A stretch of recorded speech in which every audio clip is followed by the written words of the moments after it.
भाजप नेते ग्रामविकास मंत्री आमदार गिरीश महाजन यांच्या मतदारसंघामध्ये जामनेर तहसील कार्यालयावर डिलिस्टिंग विरोधामध्ये आदिवासींचा मोर्चा धडकला। या मोर्चामध्ये मोठ्या संख्येने आदिवासी समाज बंधू भगिनींनी सहभाग घेतला। मात्र आदिवासी समाजाचे भाजपचे नेते आणि पदाधिकारी यांनी या मोर्चाला विरोध दर्शवत पाठ फिरवल्याचे दिसून आले। त्यामुळे आदिवासी समाजामध्ये आणि आदिवासी संघटनांच्या पदाधिकाऱ्यांमध्ये नाराजी पसरली आहे।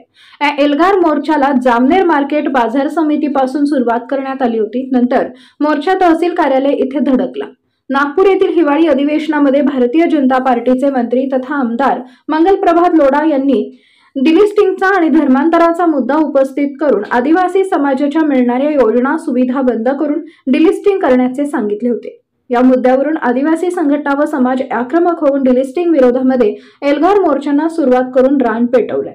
जामनेर तालुक्यामध्ये तडवी, भिल्ल व इतर आदिवासी समाजांची लोकसंख्या मोठ्या प्रमाणात आहे आणि आदिवासी समाज प्रत्येक वेळेस भाजपला निवडून देत आहे। मात्र भाजपा सरकारने आदिवासी समाजाच्या विरोधामध्ये डिलिस्टिंगच्या माध्यमातून कायद्याच्या चौकटीत न बसणारा काळा कायदा बनवून आदिवासी समाजावरती अन्याय केला आणि आरक्षण काढण्याचं षडयंत्र सुरू केलंय असा आरोप करत काळा कायदा त्वरित मागे घेण्यात यावा अशी मागणी केली आहे। या मोर्चामध्ये विविध आदिवासी जमातींच्या संघटना आणि नेत्यांनी सहभाग घेतला होता। तसेच आदिवासी समाज बांधव हजारोंच्या संख्येने उपस्थित होते। शिवशाही न्यूज प्रतिनिधी रईस शेख, सोयगाव। या जामनेरच्या कचेरी समोर आपण सर्व एकत्र येण्याचं कारण की गेल्या 18 तारखेला या महाराष्ट्र शासनाच्या विधान परिषदेमध्ये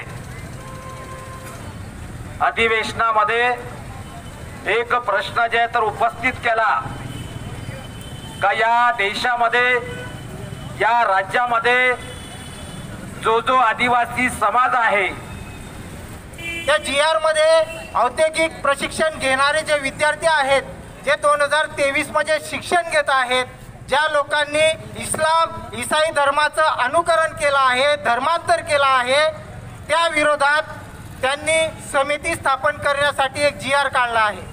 ताज्या घडामोडी जाणून घेण्यासाठी शिवशाही न्यूज यूट्यूब चॅनलला सबस्क्राइब करा। आपण हा व्हिडिओ फेसबुकवर पाहत असाल तर फेसबुक पेज फॉलो करा आणि शिवशाही न्यूज.com या आपल्या वेबसाईटलाही भेट द्या।